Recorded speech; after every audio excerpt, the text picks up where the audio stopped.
Welcome to Soul via Soul, the podcast where we embark on a journey of self-love and true wellness. I'm your host, Jada, and I'm absolutely delighted to have you here with me as we dive into all things mind, body, and soul. Now, what do you say we get this thing started? Let's dive in. So today's topic is something that actually just dropped in this morning as a topic that I felt, compelled to discuss. And it was really in conversation with a friend this morning that we were talking about the connection we feel when we resonate with the brokenness of another person. So let me explain. My career has allowed me the privilege of learning about other people's fears, loves, hopes, and meaningful relationships. It really is a great honor to walk alongside someone in their life journey. I was motivated to work with people from a young age to help and really do what I thought was such interesting work to understand the workings of the mind, the emotions it stirs, and the dreams that it produces. And it's an intellectually challenging area to work in as well. And combining it with my PA degree and my training in the health and wellness of the physical body, it's really been a unique approach to wellness. And it still is one of complete humbleness, I guess, is the best word to describe what I feel on a daily basis, to walk along and share part of people's lives. And I've been fortunate to accompany many people on their journey, which is always moving and always imparts some level and imprints in me. I'm always struck by the uniqueness of life, the stories, the diversity of the people that I work with. And our brief life journeys are unpredictable, complex, moving. And as humans, just in general, the shared human experience, we are social beings.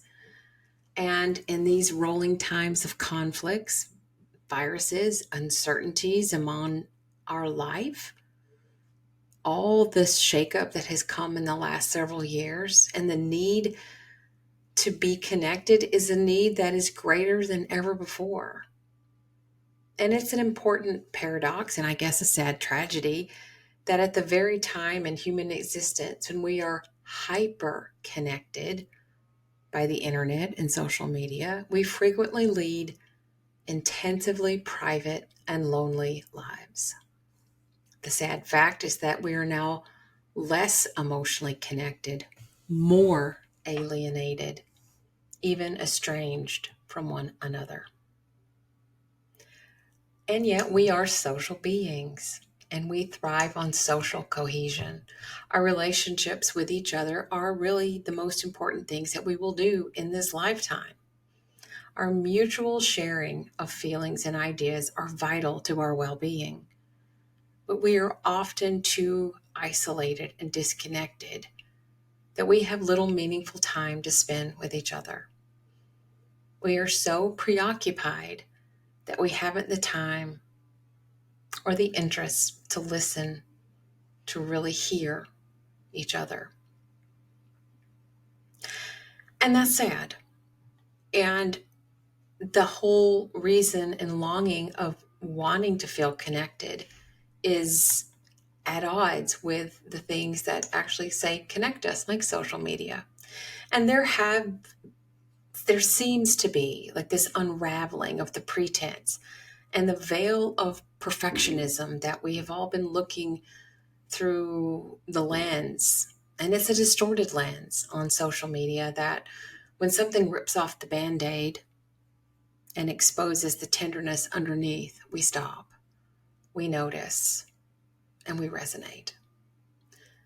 And that's what I want to talk about today is the resonance of our shared brokenness. And I'm going to tell you a story. Now, I believe that one of the ways that we combat shame is we talk about it. We have not talked about it for so long that it grows in its intensity, and it's our constant surrounding, and it's a universal experience. And still we're hesitant to talk about it, in part because it feels like it exposes us. Part of the way we heal is when we share our own struggles. It's hard to identify with the super skinny, fabulous looking, flawless image of perfection that just multiplies and multiplies and expands our own feelings of inadequacy. But when we share our brokenness, there's an instant resonance with that, because we all have felt this sense of our own unworthiness and brokenness at times through the shared journey of growing up. So, the story I'm going to tell you, there's two actually. So, the first story is something that dropped in to my memory just recently, and I must have been reading a post about something, and there was this concept of, we've gotten so used to saying, when someone asks us how we are, I'm fine. And in the therapy world, that's, we'll sometimes say the acronym fine is not an emotion, FINE, and that we press people to say how they really are. But wearing a mask for so long in my own life, trying really hard not to see the brokenness in my marriage and the brokenness in myself and the brokenness in my life, I was working so very hard to make it all look shiny and perfect, to the point of exhaustion. And wearing the mask was so heavy. And I remember having a friend over, and this was in my homeschooling days, and we were talking, getting ready to sit down and talk about like a curriculum or something. And I just remember feeling that I was really at my breaking point, and I couldn't hide how I felt. And I remember she asked a very simple question, how are you? And I could have given the very common, pat, socially acceptable answer, I'm great, I'm fine, how are you? Instead, what I did was turn around, because my back was facing her at the time, and I looked her straight in the eyes and I said, I'm really not okay, and I think I'm falling apart.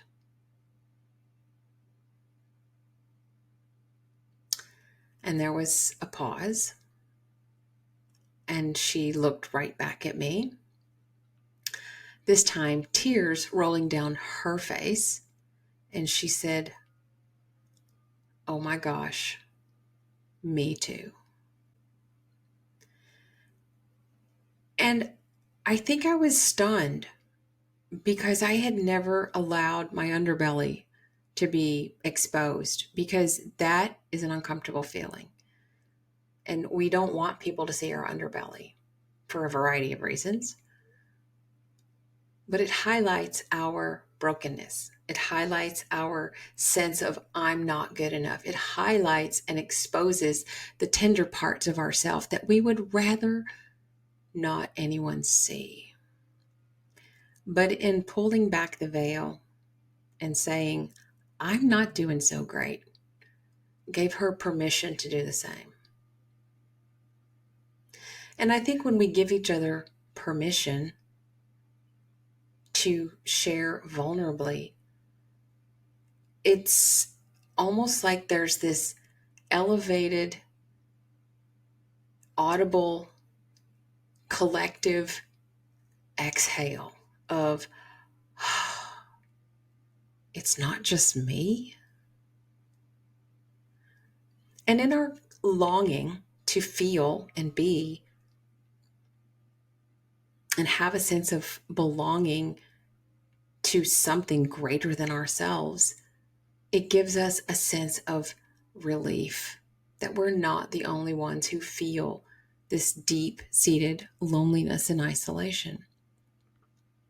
Now, we can look at Maslow's hierarchy of needs, which is touted as just a basic principle of what we need in order to just exist, the human condition, so to speak. And at the base of this is safety. I mean, sorry, not safety. The very fundamental one is um, where you live, where you sleep, where your basic needs of food and shelter.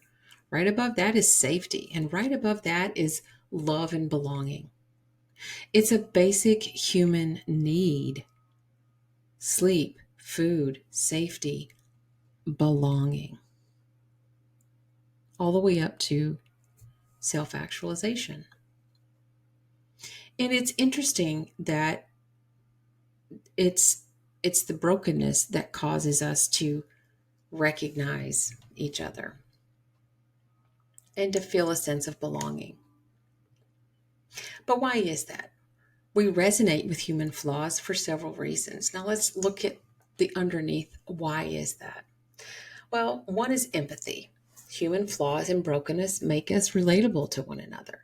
When we see someone struggling or making mistakes, it's easier to empathize with them because we've all experienced moments of vulnerability and imperfection. Our flaws and challenges create the shared human experience that connects us. Humility, that's another one. Acknowledging our own flaws and brokenness can lead to humility. It reminds us that we're not infallible. And this awareness can help us relate to others in a more compassionate and non judgmental way. It promotes a sense of equality and understanding.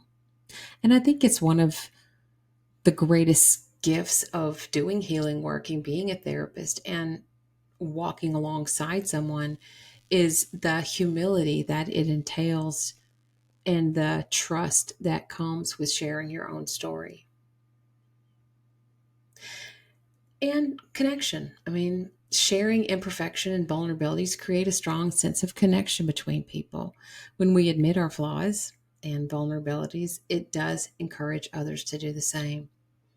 And that fosters that genuine, deep connection in relationships. It's through our shared struggles that we find common ground to build trust. And it often takes a brokenness before we're willing to change a behavior. It often takes a brokenness for an addict to decide they have to turn their life around. It often takes hitting the proverbial rock bottom that we decide something has got to change. And those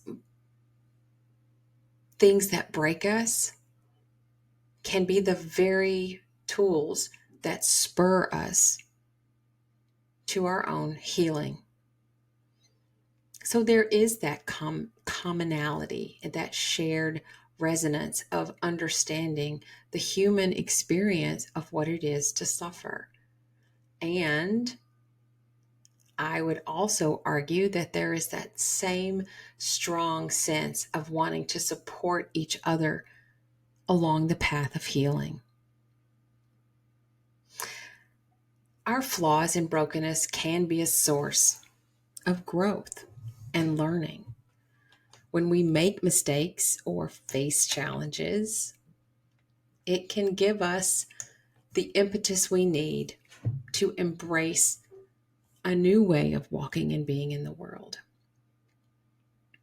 This process of growth is something that we can all relate to and understand. And it's kind of a universal theme if you think about it. Everyone loves a good hero story. Literature, art, storytelling. I mean, they all explore the same themes of human flaws and brokenness because these themes are universal. They transcend cultural and societal boundaries, and they have been part of the human storytelling throughout history before we even had written language.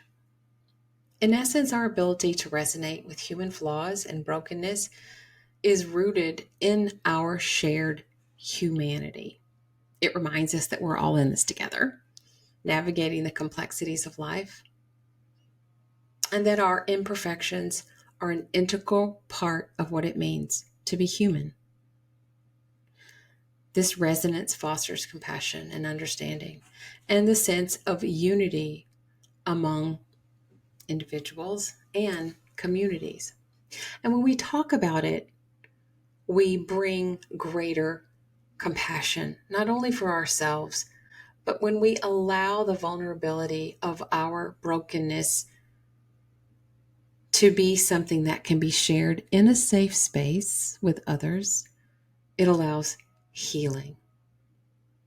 That's when we take our shared experience that no one wants to talk about, no one wants to necessarily expose, as being one of our greatest strengths and one of the greatest tools for healing. And talking about my own personal journey, knowing what it is to sit on the other side of the room, sit in the chair that no one wants to sit in, and do the work is one of the greatest challenges and gifts of this shared human experience. Learning to love ourselves, learning to see the underbelly and the flaws and the brokenness, and understand that that's okay. That's okay. We all have broken parts. We all have things in our past that we've done that we're not proud of. We all have things that we wish we could go back and get a do-over. And the sad truth is, or maybe it's not sad, but we don't, we can't. And part of the shared resonance of brokenness is also a deep need for forgiveness.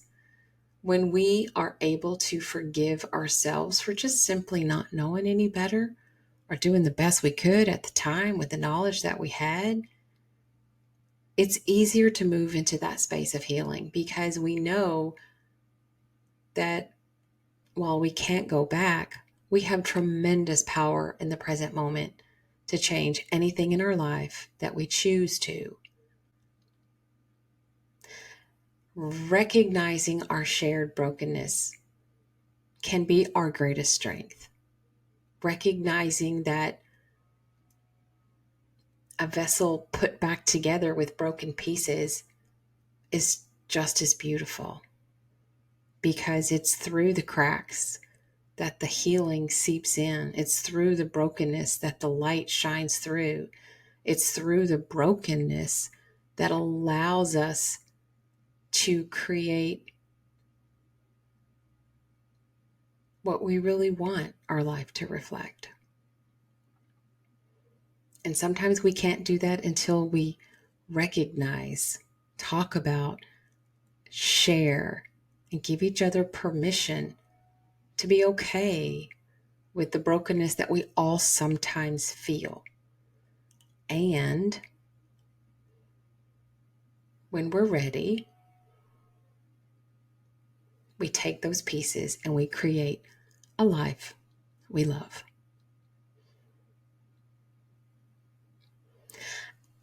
And it's because of this that I am so excited, honored, humbled,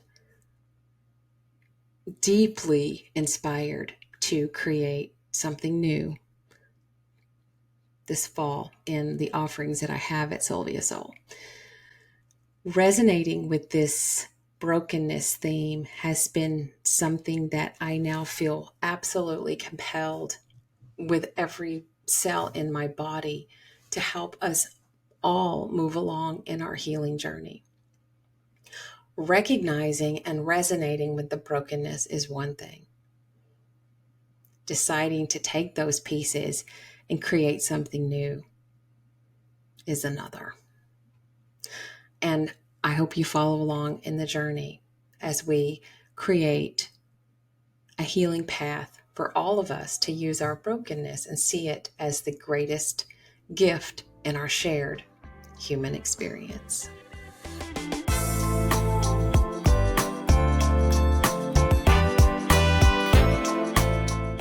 Thank you for joining me this week on the Soul Via Soul podcast, where we talk about all things wellness all the time in body, mind, and soul.